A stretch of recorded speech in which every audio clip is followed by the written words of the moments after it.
Hi, welcome back to our channel. Do you want to know how to assemble a bike? In this video, we'd take you through the process of assembling the bike. This video was made on the assumption that the bicycle was packed by a professional. How the bike is pieced apart is dependent on the producer, the model, and the make. Make sure that you have first checked the bike for the user's instructional manual. The importance of using the manual is because the instructions are not general, they are tailored to your bike. Before you start assembling, make sure that the parts are complete. Check the parts you are seeing and compare it with all the parts that the manual is saying should be in your carton. If any part is missing, you can place a call to who sold the bike to you and have it rectified. It is also vital not to get rid of anything until you are done. You may throw away something that is very important. Before you start the assembly, there are things you need to get ready. You need to get the tools that are needed for the assembly to be done properly. Below are the tools needed for this business. Allen key wrench, cable cutter head screwdriver, Phillip. Before you take off, check if there are parts of the bike that may need you to lubricate. Also, check for the type of grease you would need for the lubrication. The rest that needs this same lubrication treatments are quill stem, seat tube, seat post, threads, axles. If the bike you are about to assemble was bought newly, then you have to gently unbox your bike. Most manufacturers use packing tape for the sealing of the bike box. You have to get a knife and cut through the tape so that you can open the box. When you untape the box, it is best you fold them and tuck away in a cool and dry place. This is because there may be another need for you to travel with the bike. If you keep the box, it will make it easier to pack stuff into it for the next movement.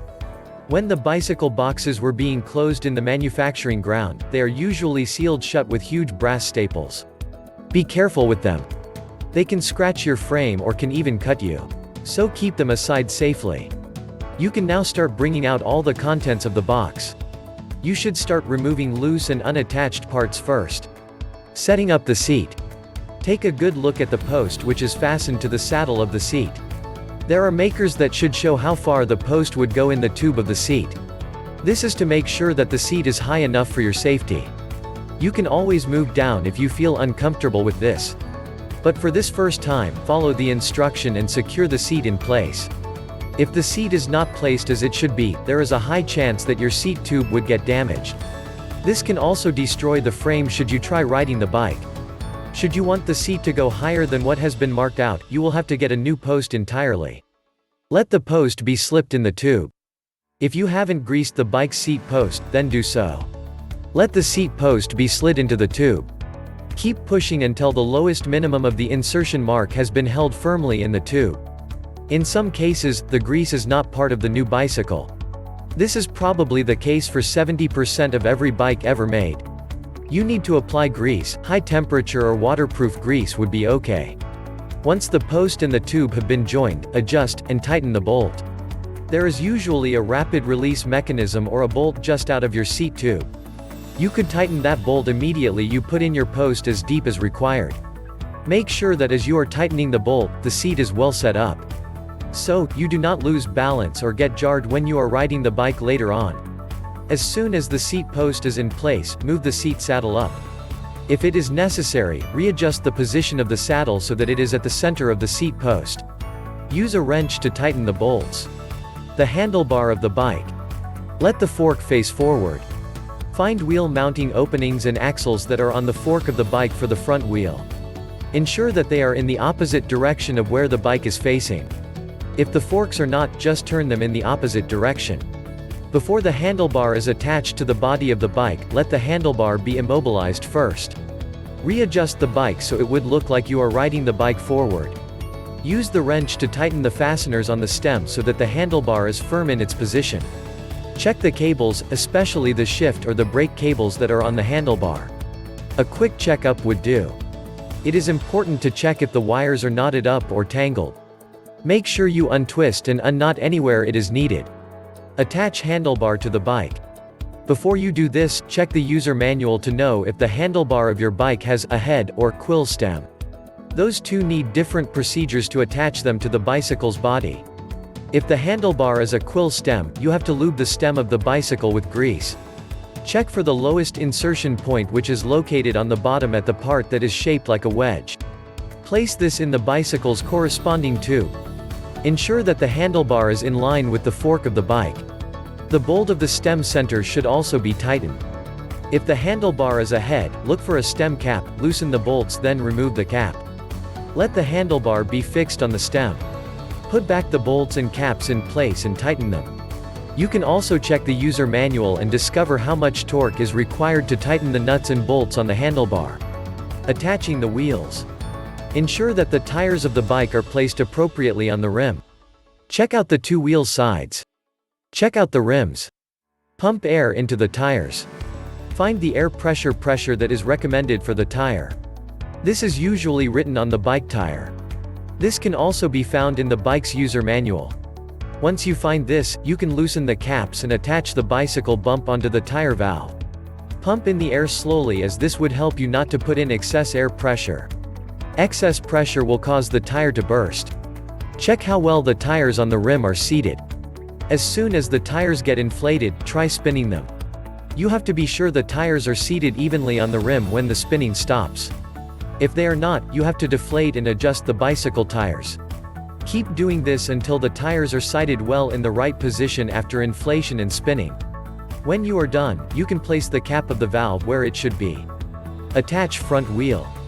Place the wheel in the center of the forks. Make sure the wheel is evenly placed between the dropouts of the forks. Some bikes would require you to open brakes.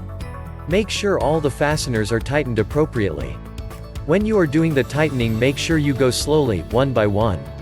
Do this to all bolt till you are done. Check again to make sure that the bicycle wheel is rightly placed in the middle of the forks. Some bikes have front wheels with quick release. This makes it easy for removal and installation of the wheels without needing tools. When the lever of quick release is still open, quickly slip in the bicycle wheels between the dropouts. Use your hand to tighten the fastener until you can no longer turn it with your hand. Specific instructions on how to do this may differ from model to model and from design to design. Always check the user manual for the one that is peculiar to your bike. Attaching the bicycle pedal.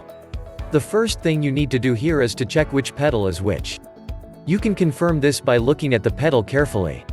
You would see the places where each was marked R or L. This should guide you on what you need to do. Place the pedal that was marked R on the right side. The pedal that was marked L should be placed on the left side. How do you attach them?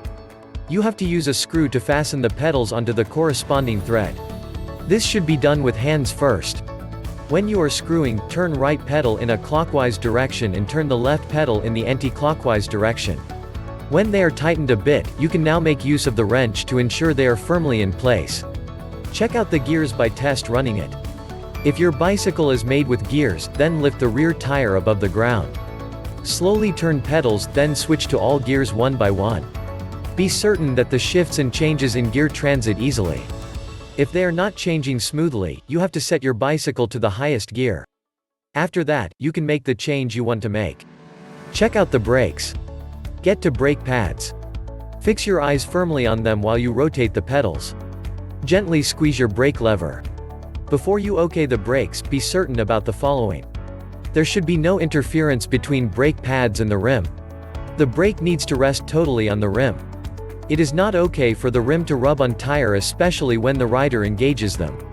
Make sure the brake pad touches the rim when brake levers just a third from touching the bicycle's handlebar. All the brake pads must go back to their usual positions and at the same pace whenever the rider has left the lever alone. Make adjustments to the reflectors and the levers. To start with, be certain that the brake levers and gear are before you. They should be at an angle of 45 degrees between the ground and the bar. Give them a little squeeze so as to be certain that the levers are working well. You can now place back the two wheels on the ground. You are done setting up your bike. You can now explore your world.